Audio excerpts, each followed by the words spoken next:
성경 말씀 보겠습니다. 오늘은 우리 스가랴서 9장 1절에서 10절 말씀입니다. 구약성경 1319쪽 되겠습니다. 스가랴서 9장 1절부터 10절 말씀 우리 한 구절씩 교독하겠습니다. 여호와의 말씀이 하드락 땅에 내리며 다메섹에 머물리니 사람들과 이스라엘 모든 지파의 눈이 여호와를 우러러 보미니라. 그 정경한 하마스도 이번에고 두로와 시돈에는 그들이 매우 지혜로우니라. 두로는 자기를 위하여 요새를 건축하며 은을 티글같이 금을 거리에 진흙같이 쌓았도다. 주께서 조국하시며 그의 권세를 바다에 쏟아주시니 그 앞으로 펼쳐지시라. 아스글론이 보고 무서워하며 가사도 심히 아파할 것이며 에그론은 그 소망이 수치가 되므로 역시 그러하니라. 가사에는 임금이 끊어질 것이며 아스글론에는 주민이 없어질 것이며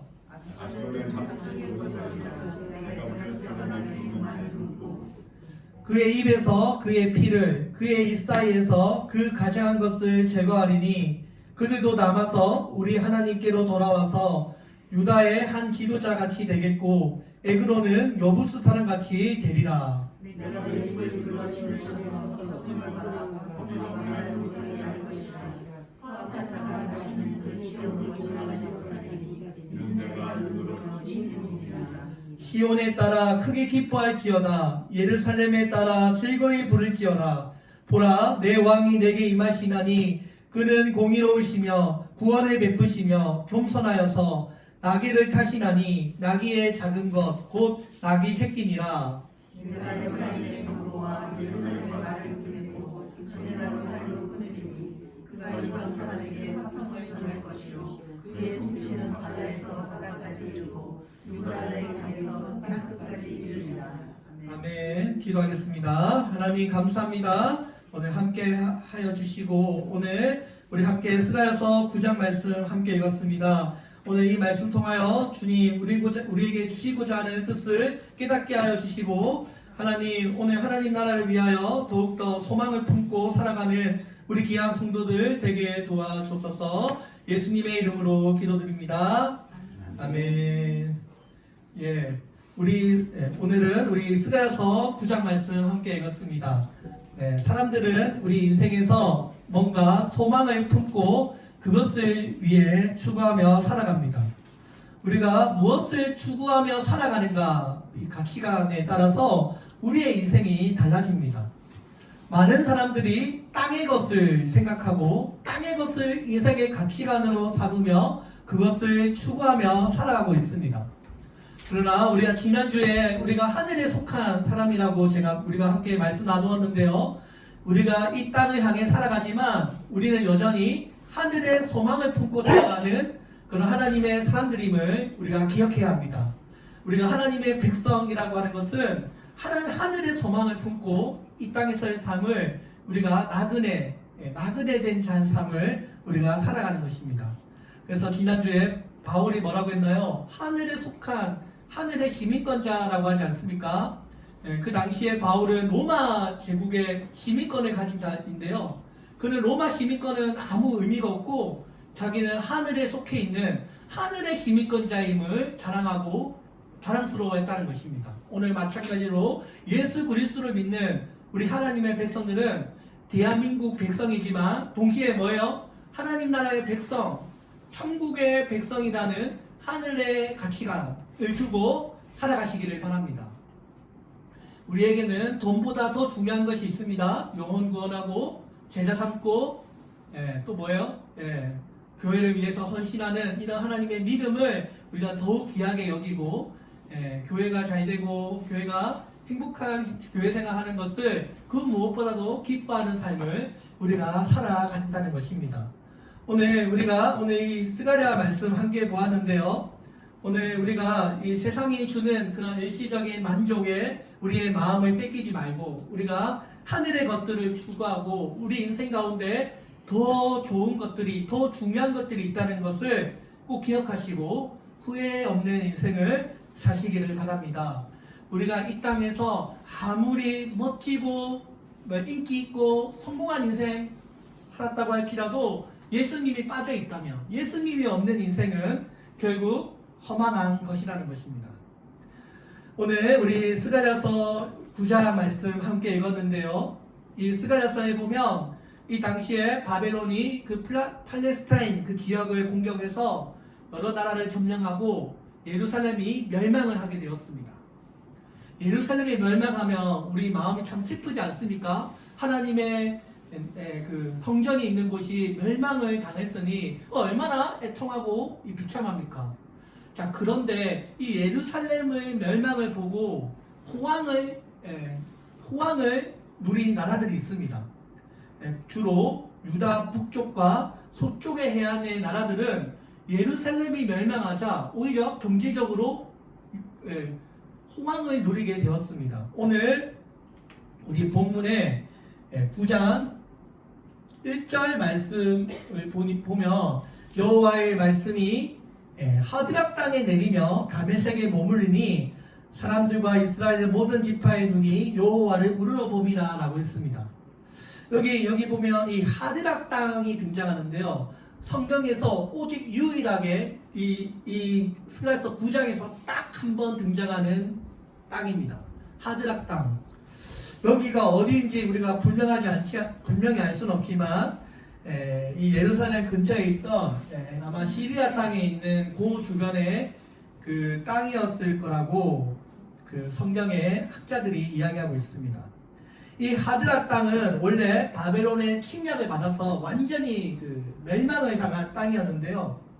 예루살렘이 멸망을 하게 되자 이 다메섹과 이 하드락 땅이 경제적인 부흥을 누리게 됩니다.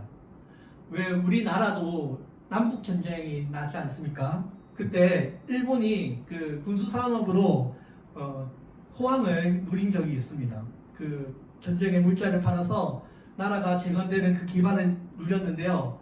마찬가지로 이 이스라엘이 멸망을 하게 되자 그 이스라엘 주변의 나라들이 그 경제적인 무역의 호황을 누리게 되었습니다.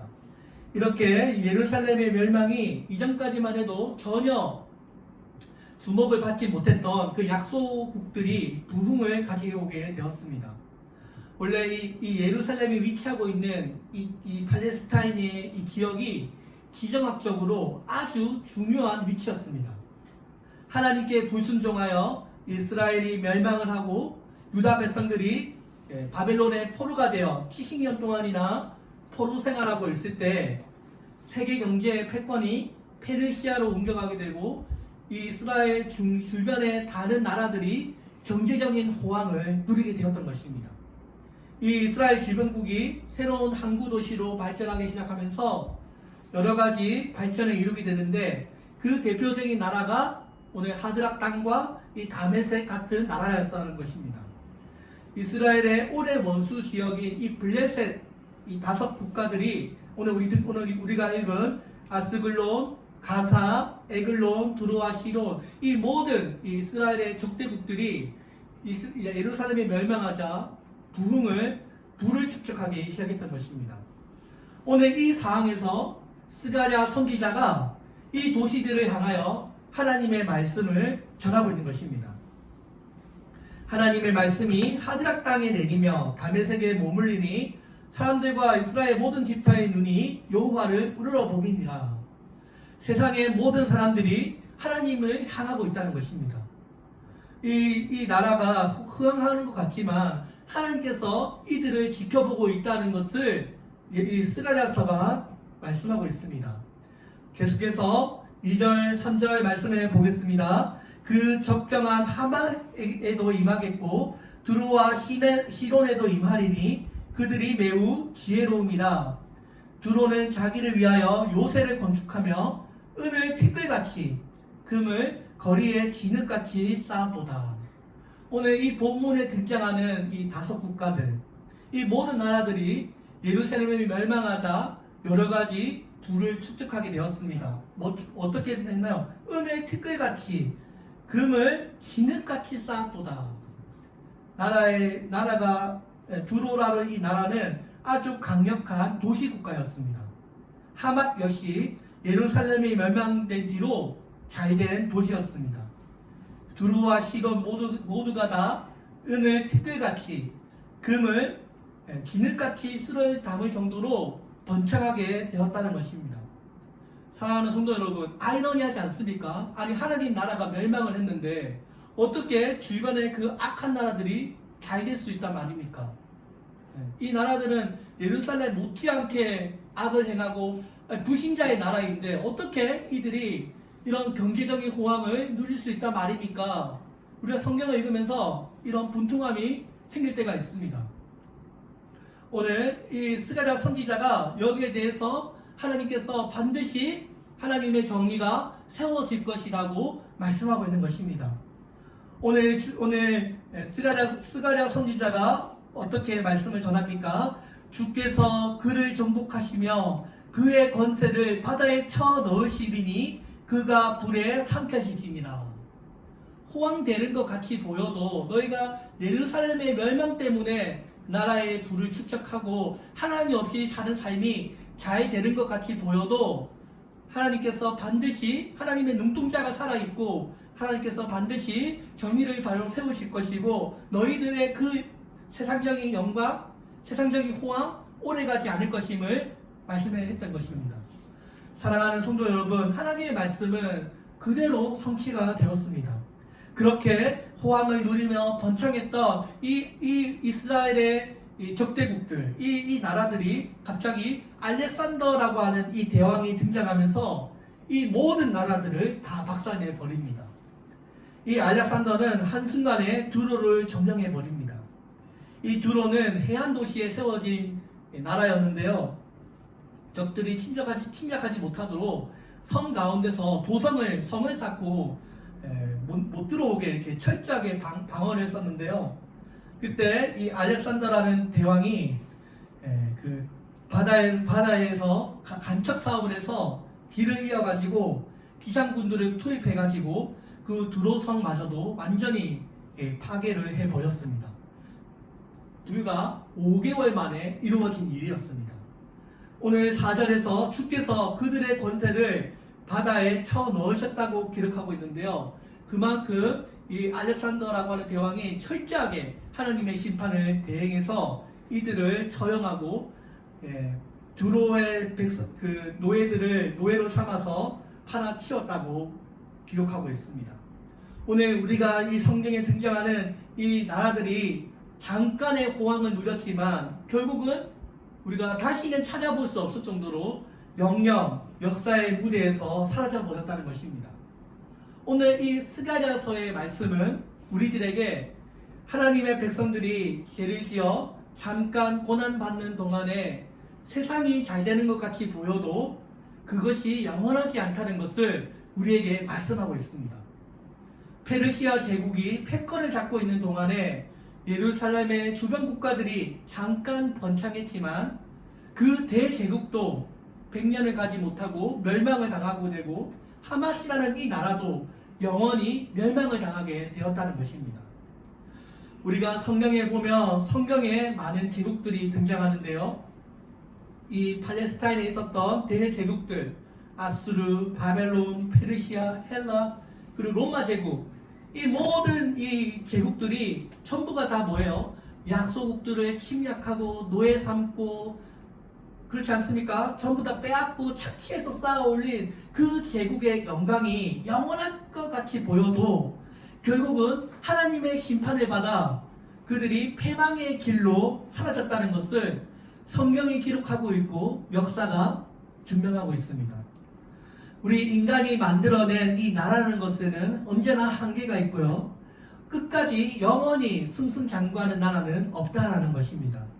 하나님을 믿지 않는 나라들, 하나님을 적대하지 않은 그 불신자들의 나라들이 잠깐 흥왕하는 것 같이 보여도 그들의 영광이 영원하지 않다는 것을 성경은 말씀하고 있습니다. 우리 성경에 보면 솔로몬 왕이 그 세상적인 영광을 다 누렸지 않습니까? 그 솔로몬이 인생 말년에서 뭐라고 이야기합니까? 해 아래 새로운 것이 없고 영원한 것이 없고 허무하고 허무하도다라고 그 전도서에 기록하고 있지 않습니까?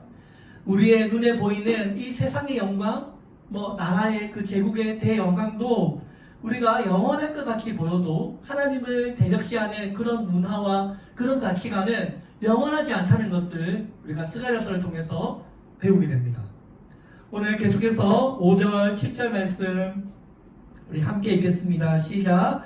아스글론이 보고 무서워하며 가사도 심히 아파할 것이며 에그론은 그 소망이 수치가 되므로 역시 그러하니라.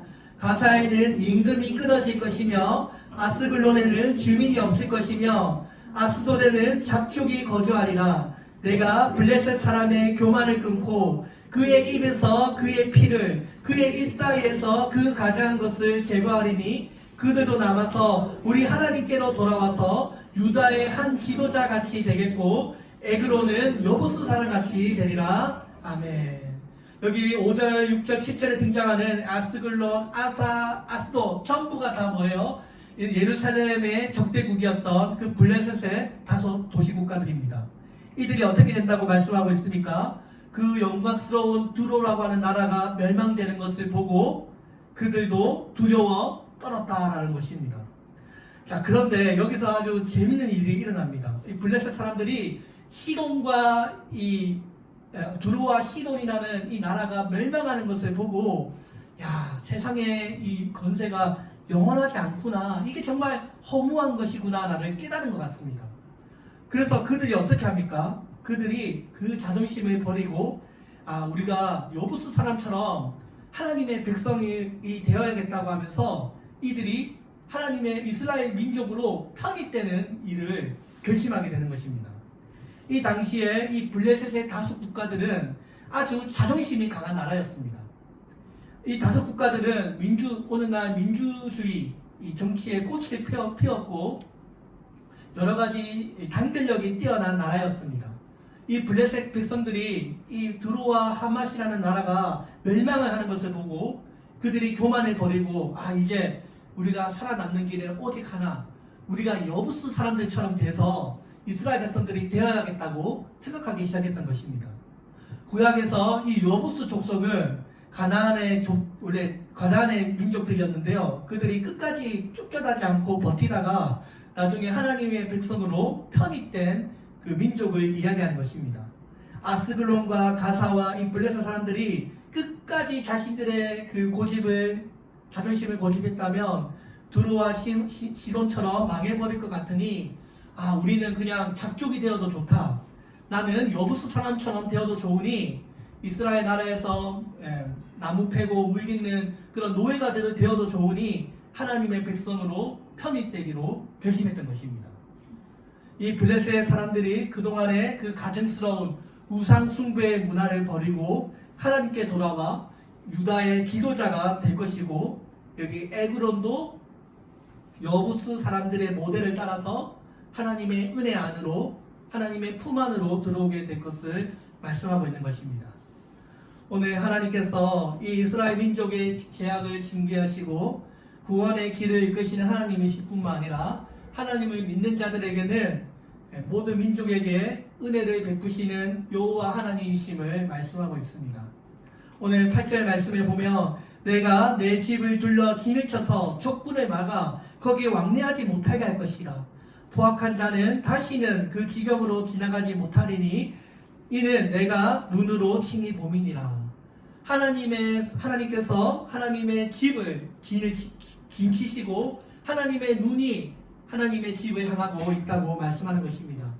우리 스가랴서 읽어보면 하나님의 눈이 7개라고 이야기하고 있는데요. 하나님의 눈이 하나가 아니고 이 7이라는 것은 완전수, T라는 숫자가 완전수이지 않습니까? 온 세상을 두루 관찰하시고 온 세상을 지키시고 있다는 것을 이 7 눈을 통해서 표현하고 있습니다. 하나님의 눈이 누구를 지금 지킨다고 말씀하고 있습니까? 내 집에, 여호와의 집, 성전, 오늘날로 말하면 교회 사람들을 하나님께서 눈동자같이 지켜보고 계시다는 것을 성경은 이야기하고 있습니다. 사랑하는 성도 여러분, 이 악이 득세하고 의인들이 박해를 받고 이 인생의 이 비참함을 하나님께서 그냥 방관하고 계시지 않으신다는 것입니다. 하나님의 눈은 우리의 모든 행위를 감찰하고 있다고 성경은 말씀하고 있습니다. 우리가 홀로 남겨져 있는 이 순간에서도 하나님은 우리와 함께 하신다고 말씀하고 있습니다. 사랑하는 성도 여러분, 시편 34편 15절에서 우리 말씀합니다. 여호와의 눈은 의인을 향하시고 그 귀는 저희 부르짖음에 귀 기울이시는도다 라고 했습니다. 하나님의 눈이 누구를 향한다고 말씀하고 있습니까? 우리 의인들, 예수님을 믿는 사람들, 의인은 착한 사람이 아니고요, 하나님을 믿는 사람들을 의인이라고 하는 것입니다. 우리 의인들을 향하여 하나님의 눈동자가 우리를 향하고 있다는 것입니다. 오늘 이 땅에 예수님을 잘 섬기고자 오늘 우리가 이곳에 모여서 함께 예배드리는 이 공간을 하나님께서 주목하고 계시고 하나님의 눈동자가 우리를 향하고 있다는 것입니다. 우리의 소망이 어두운 현실에 가로막혀 때때로 험난한 고통을 겪는다고 할지라도 우리가 좌절하거나 절망하지 않는 것은 하나님의 눈동자가 우리를 향하고 있기 때문입니다. 사랑하는 성도 여러분, 하나님의 눈이 오늘 교회를 향하고 있습니다. 하나님 보시기에 모든 사람들이 다 소중한 사람이라는 것입니다.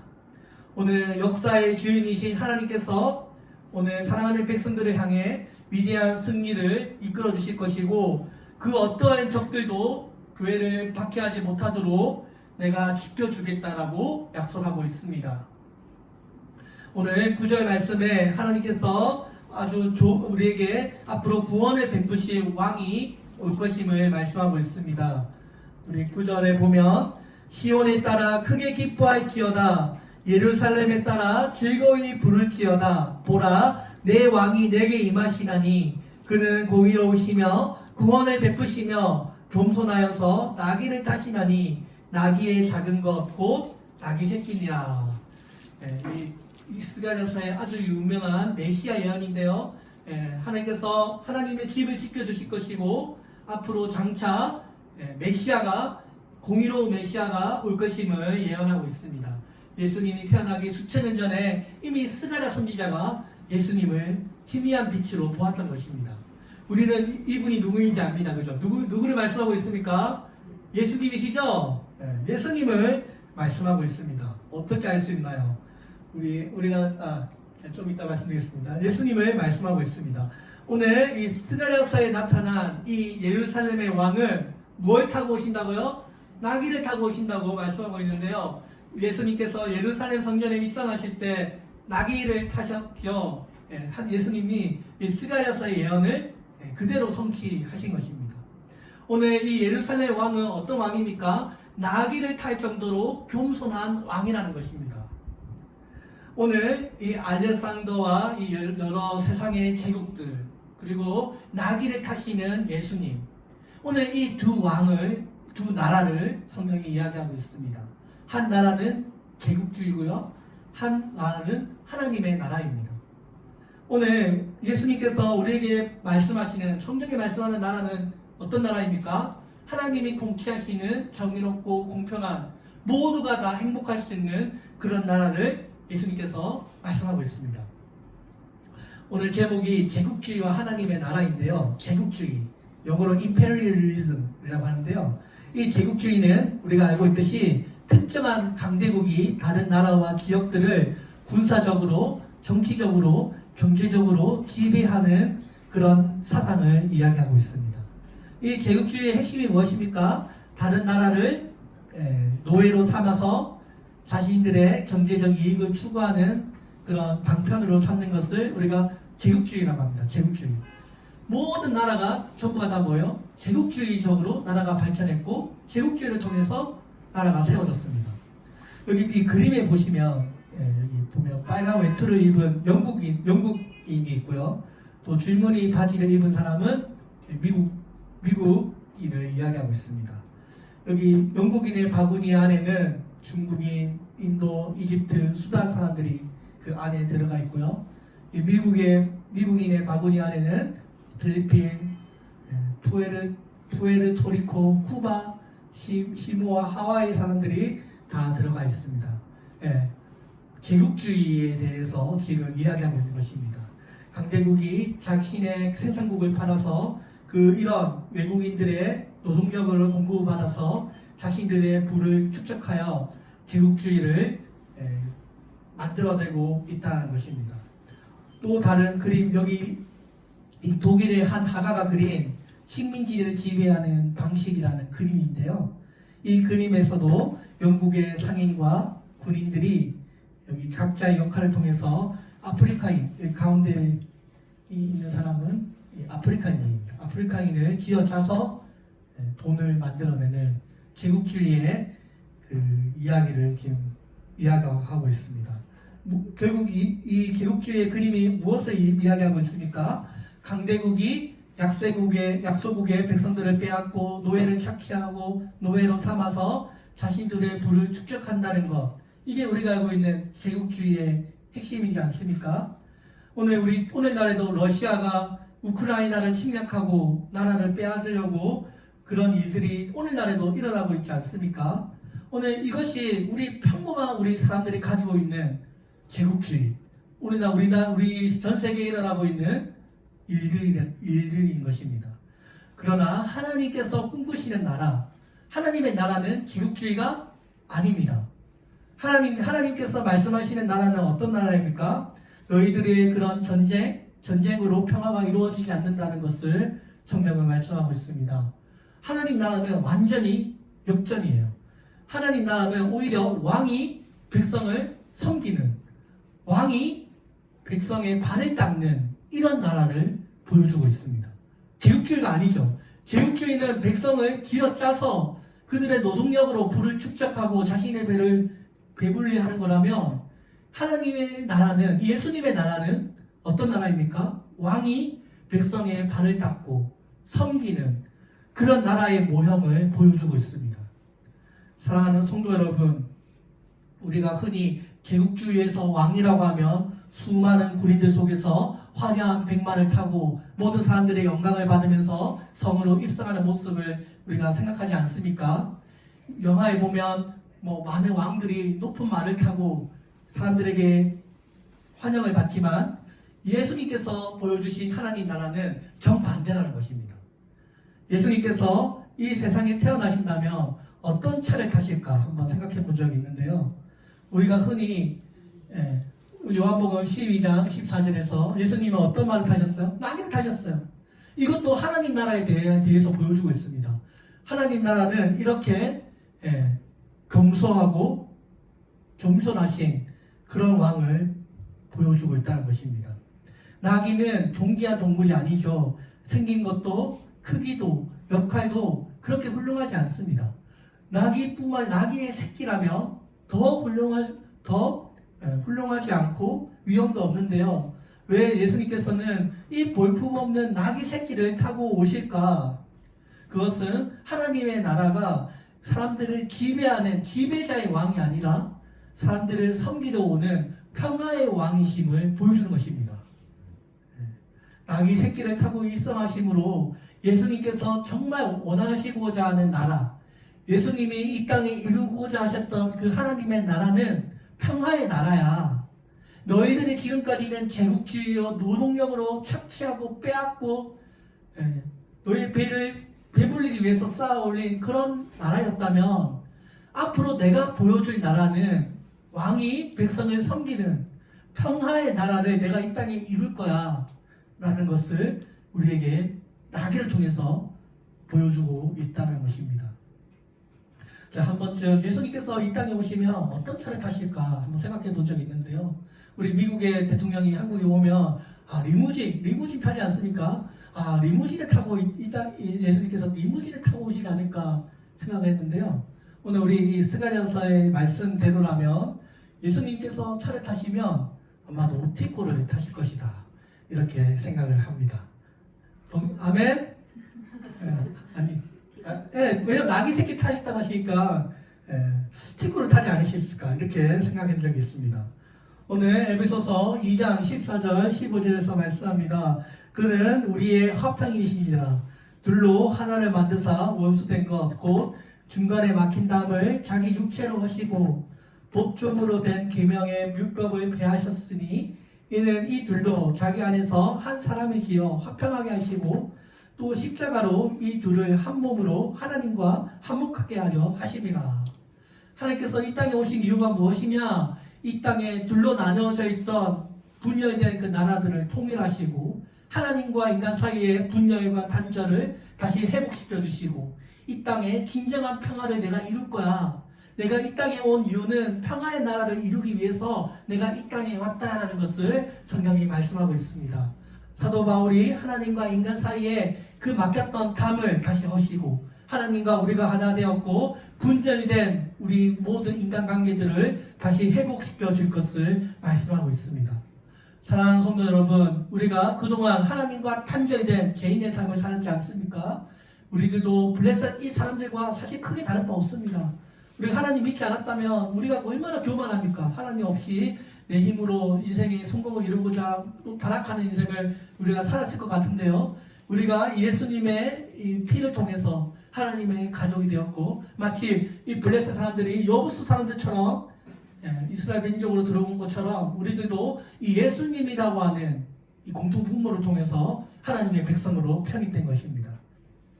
오늘 우리가 예수님 안에서 하나님의 가족으로 사랑받는 존재가 되었습니다.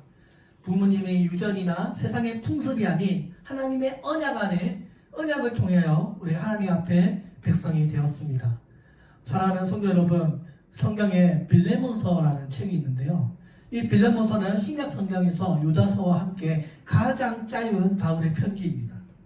이 빌레몬서는 노예의 인생을 살아왔던 이 오네시모라고 하는 자가 빌레몬의 주인의 돈을 훔쳐서 이 거지 같은 인생을 한번 뒤집어 보겠다는 야망을 가지고 주인의 재산을 훔친 뒤에 로마로 도망친 한 노예의 이야기를 전하고 있습니다. 이 오네시모의 노예된 삶, 그리고 주인의 집을 도망쳐서 로마로 도망간 이 오네시모의 모습은 예수님을 믿기 전 우리의 기약된 모습을 보여주고 있습니다.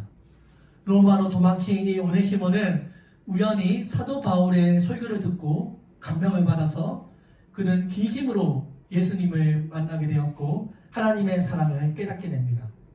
바울의 설교를 통해서 이 나 같은 이 죄인도 주인의 재산을 도둑질해서 멀리 도망친 이 한없이 죄인이 나도 예수님을 믿으면 하나님의 가족으로 삼아 주시는구나, 하나님의 백성이 될 수 있구나라는 것을 깨닫게 됩니다. 그리고 오네시모는 드디어 예수님을 믿고 예수님을 인생의 주인으로 영접하여 새로운 삶을 살겠다고 결심합니다. 하나님의 사랑을 발견한 이 오네시모가 이제는 예수님의 사랑을 통해서 예수님의 사랑으로 새로운 인생을 살게 되었던 것입니다. 이 빌레몬서에서 바울이 오네시모를 대신하여 빌레몬에게 편지를 쓰면서 그 오네시모가 훔친 그 재산, 그 돈을 내가 대신 다 갚아 줄 테니 이 오네시모를 용서하고 이제는 하나님의 사람으로 받아달라고 간청하고 있는 아주 짧은 바울의 한 장의 편지입니다. 이 빌레몬서에서 바울이 얼마나 오네시모를 사랑하고 있는지 우리가 읽을 수 있는데요. 오늘 10절 말씀에 보면 이 오네시모를 자기가 감옥 중에 낳은 아들이라고 하면서 그 예수님을 믿기 전에는 그가 쓸모없는 자였지만 예수님을 통해서 이제는 쓸모있는 자가 되었으니 그를 형제로 강복하게 받아달라고 요청합니다. 이 당시에 바울이 이 편지를 쓸 당시에는 노예제도 사회죠. 노예는 사람이 아닙니다. 물건을 쓰고 버리듯이 이 노예도 쓰고 버리는 그것이 아주 당연하다고 생각하고 있는 그런 시대를 살고 있는데요. 그가 전에는 노예였고 죄인이었고 도둑질하는 그런 사람이었지만 이제는 예수님의 사람으로 예수님의 형제로 그를 받아달라고 요청합니다. 빌레몬서 1장 16절에서 이후로는 종과 같이 대하지 아니하고 종 이상으로 곧 사랑받는 형제로 둘 자라 내게 특별히 그러하거든 하물며 육신과 주 안에서 상관된 내게랴. 오늘 질문이 하나 있습니다. 사랑하는 성도 여러분, 오늘 바울의 이 요청대로 빌레몬이 이 오네시모를 종이 아니라 노예가 아니라 형제로 받아 주었을까요? 거절했을까요? 누가 대답해 보세요. 받아줬을까요? 안 받아줬을까요? 네, 받아줬을 것 같습니다. 그죠? 네, 대부분 제가 이 역사를 좀 찾아봤는데요. 바울의 요청에 받아들여져서 빌레몬이 이 오네시모를 노예가 아니고 이제는 예수님의 가족, 형제로 그를 받아주었다라고 합니다. 교회사에 따르면 용서받은 이 오네시모가 나중에 훌륭한 교회의 주교가 되어서 에베소 교회의 지도자가 되고 순교하는 날까지 그 교회를 지켰다라고 성경을 말씀하고 그 역사가 말씀하고 있습니다. 이 노예고 이 도망자였던 오네시모도 자신의 사명을 깨닫고 에베소 교회의 감독이 되고 나중에 순교의 자의 길을 걸어가게 됩니다. 오늘 이 오네시모의 이 편지를 통해서 이 땅에 소망을 잃은 어쩌면 노예와 같은 우리 모습 그렇지 않습니까? 오늘 이 땅에 사랑을 받는 형제로 우리가 분림받게 되고 그리스도의 형제, 예수님의 가족이라는 특권과 기쁨을 우리가 누리고 있다는 것입니다. 사랑하는 성도 여러분, 이 세상에 하나님의 사랑, 하나님의 평화보다 더 강력한 힘은 없습니다.